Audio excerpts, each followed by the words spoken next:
Assalamualaikum warahmatullahi wabarakatuh. Salam sahabat biotekno semua. Salam berbagi sehat, berbagi rezeki. Pada video kali ini, perkenalkan saya Muhammad Yusron, salah satu peneliti di PT Alga Bioteknologi Internasional. Ingin share kepada Anda semua terkait produk Neoalga Spirulina. Produk Neoalga Spirulina ini kita desain khusus mengandung nutrisi tinggi dan diproduksi di dalam negeri. Pengembangan produk ini menjadi salah satu keunggulan dari kami yang didasari oleh adanya kecemasan kami sebagai anak muda terkait dengan peningkatan prevalensi penyakit tidak menular yang ada di Indonesia. Data riset kesehatan dasar tahun 2018 menunjukkan bahwa angka kenaikan penyakit tidak menular cukup tinggi, terutama untuk hipertensi, dilanjutkan diabetes, obesitas, gagal ginjal, jantung, dan juga kanker. Bayangkan, 1 dari 3 orang kita di Indonesia menderita hipertensi dan ada 1 dari 12 orang di sekeliling kita menderita diabetes. Jadi angka itu sangat tinggi. Mengapa angka penyakit tidak menular terus meningkat di Indonesia? Analisis yang muncul berdasarkan laporan Kementerian Kesehatan ada 2 penyebab. Pertama, disebabkan karena kekurangan antioksidan. Ini cukup relevan dengan data yang ada, yaitu sekitar 95% penduduk Indonesia itu kekurangan konsumsi sayur dan buah, di mana konsumsi sayur dan buah itu adalah sumber utama antioksidan. Kedua, kurangnya aktivitas fisik usia lebih dari 10 tahun, juga pemicu munculnya penyakit-penyakit degeneratif tersebut. Jadi fokus utama penelitian kami di Neoalga Spirulina ini adalah untuk menyediakan sumber antioksidan yang efektif dan bisa dikonsumsi oleh segala usia. Minimal bayi umur 6 bulan sudah bisa konsumsi sampai nanti usia manula. Pengembangan produk Neoalga Spirulina ini kita fokuskan adalah untuk membuat nutrisi yang efisien yang bisa menambah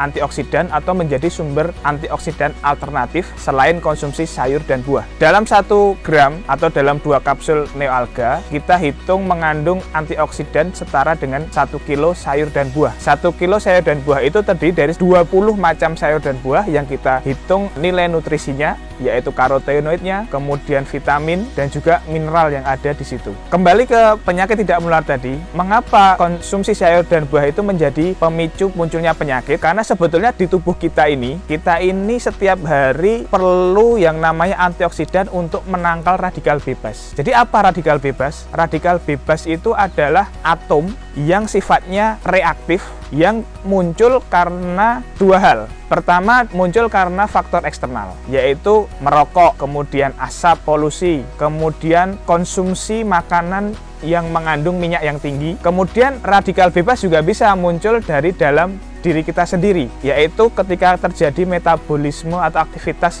metabolisme yang sangat tinggi. Misalnya ketika kita makan kekenyangan, kita akan bersendawa. Nah, itu adalah salah satu tanda aktivitas di dalam tubuh kita itu meningkat sangat signifikan.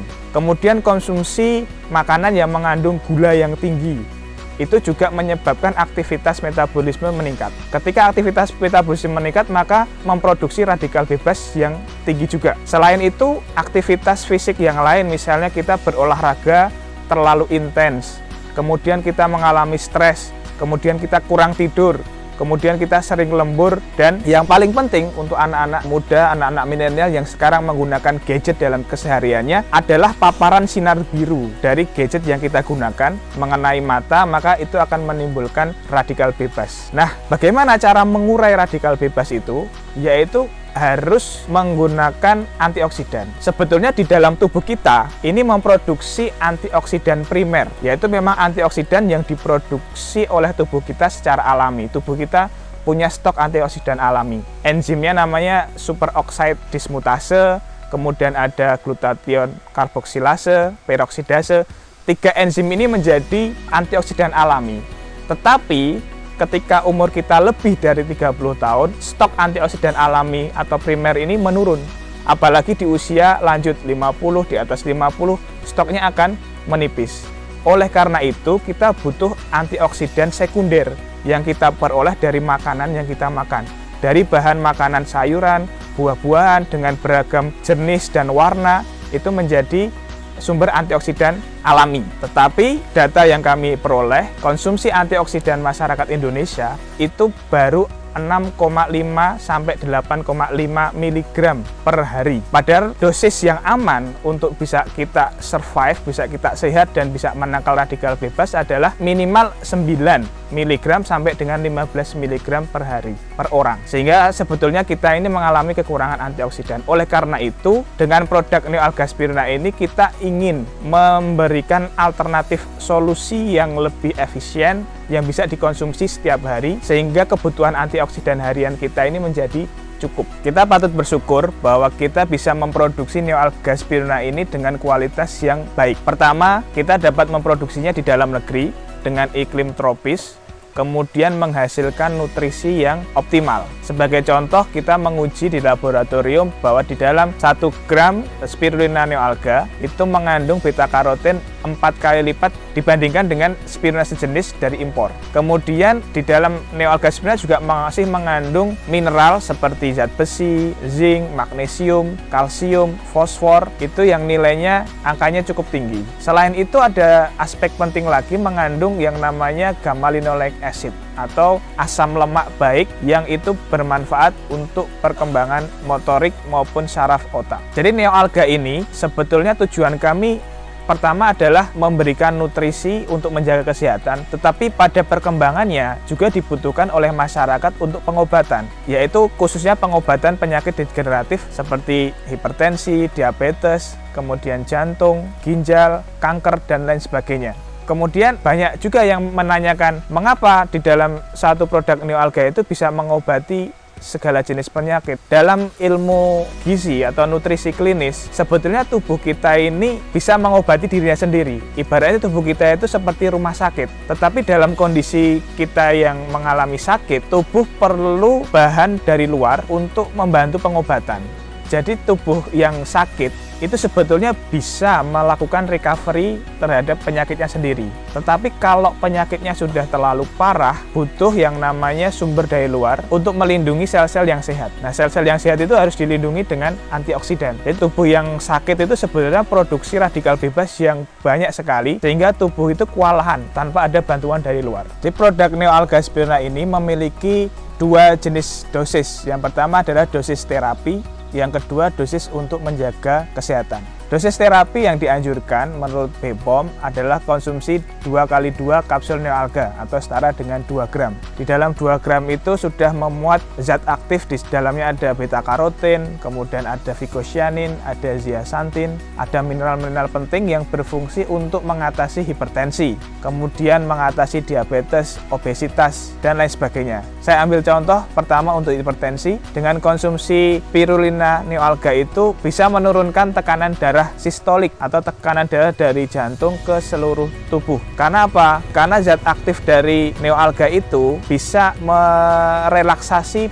pembuluh darah sehingga aliran darah menjadi lancar. Yang kedua, kaitannya dengan diabetes, Spirulina itu bisa merangsang sensitivitas sel reseptor insulin. Jadi yang kita perlu ketahui adalah diabetes di sini ada diabetes tipe 2 atau diabetes mellitus tipe 2 di mana tubuh itu tidak sensitif terhadap kenaikan level gula darah. Untuk bisa menyerap kelebihan gula darah yang ada di dalam tubuh, maka sensitivitas sel untuk merangsang insulin atau menangkap insulin itu harus ditingkatkan, sehingga insulin bisa bekerja untuk mengurangi konsentrasi gula darah, kemudian darah bisa disimpan di dalam tubuh atau digunakan secara efisien oleh metabolisme sebagai sumber energi aktivitas harian. Kemudian kaitannya dengan obesitas, ternyata menurut literatur yang kami baca, yang kami pelajari berdasarkan testimoni yang mengonsumsi Neoalga, di dalam Spirulina itu bisa mengendalikan hormon norepinefrin dan dopamin. 2 hormon itu berfungsi untuk menekan nafsu makan, sehingga intensitas kita untuk makan, kemudian menumpuk kelebihan energi itu bisa diturunkan. Kemudian efek yang lebih penting lagi adalah ketika kita sering konsumsi makanan-makanan yang tidak sehat, ternyata itu mengurangi jumlah bakteri baik yang ada di pencernaan kita. Nah, dengan adanya Spirulina Neoalga itu, dia berfungsi sebagai prebiotik, yaitu menumbuhkan bakteri baik dengan populasi yang lebih banyak. Dan ternyata bakteri baik itu cukup berperan sangat signifikan terhadap pemecahan kolesterol, lemak, dan juga karbohidrat di dalam tubuh. Coba dibayangkan, ketika di dalam tubuh kita ini kekurangan bakteri baik, maka segala jenis zat-zat yang sebenarnya tidak kita perlukan oleh tubuh semua akan diserap oleh usus. Dan sangat disayangkan ketika tubuh kita ini tidak bisa mengurai zat-zat tadi, maka akan terjadi problem penyakit. Maka dengan adanya Neoalga spirulina, bakteri baiknya tumbuh, kemudian kemampuan bakteri untuk mencerna kolesterol, mencerna lemak jahat, kemudian mencerna zat-zat lain yang berbahaya bagi tubuh bisa dilakukan lebih awal, sehingga tubuh kita akan menyeleksi nutrisi yang penting saja yang masuk ke dalam tubuh.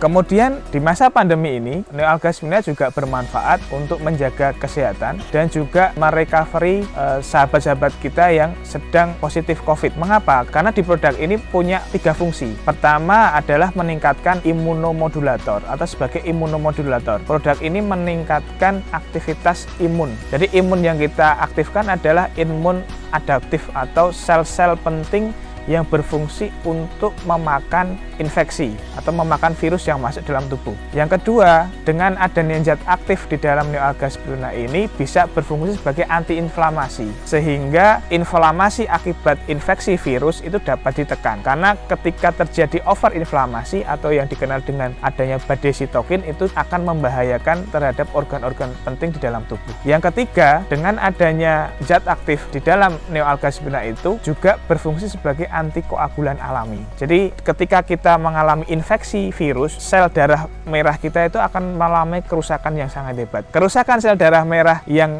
meningkat selama infeksi itu akan dirombak. Tetapi kalau lajunya terlalu tinggi, maka darah kita mengalami penjendalan atau koagulasi. Nah, untuk bisa mengatasi koagulasi, biasanya harus menggunakan suntik antikoagulan atau antikoagulasi, ada heparin, antiplavix, dan lain sebagainya. Jadi dengan adanya vicocyanin di dalam Neoalga itu bisa sebagai antikoagulan alami. Dan juga recovery sel darah merah itu nanti akan distimulasi oleh beta karoten yang ada di dalam produk Neoalga. Sehingga produk ini aman dikonsumsi untuk pasien COVID dan juga untuk mengembalikan kerusakan darah. Apa keunggulan produk Neoalga dibanding dengan produk spirulina sejenis di luar sana? Pertama, bahwa produk Neoalga spirulina ini diproduksi dengan teknologi yang applicable, kompatibel dengan kondisi iklim di Indonesia. Dengan teknologi itu kita sudah melahirkan sekian paten untuk pengembangan di masa yang akan datang. Kedua, dengan iklim pencahayaan yang optimal menghasilkan nilai gizi yang lebih tinggi. Ambil salah satunya adalah beta karotennya, konsentrasinya itu 4 kali lipat dibanding dengan spirulina impor, di mana nilai beta karoten itu tidak bisa digantikan oleh zat lain. Kemudian ada zat-zat lain dengan konsentrasi yang tinggi. Yang ketiga, bahwa produk Neoalga ini sudah terlisensi. Pertama, terlisensi oleh Halal MUI, karena kita menerapkan sistem jaminan halal mulai dari proses produksi, budidaya, sampai dengan manufacturing kapsul. Selain itu, juga sudah memenuhi standar BPOM. Kemudian yang terpenting lagi adalah produk ini telah menjalankan sistem manajemen keamanan pangan yang ada di sertifikasi Food Safety System Certification 22000. Mungkin ini sedikit pengantar dari produk Neoalga, keunggulannya produk, kemudian bagaimana menghasilkan sumber antioksidan alami bagi kesehatan tubuh untuk menjaga kesehatan maupun untuk pengobatan Anda. Jadi sekian yang dapat saya sampaikan. Salam berbagi sehat, berbagi rezeki. Assalamualaikum warahmatullahi wabarakatuh.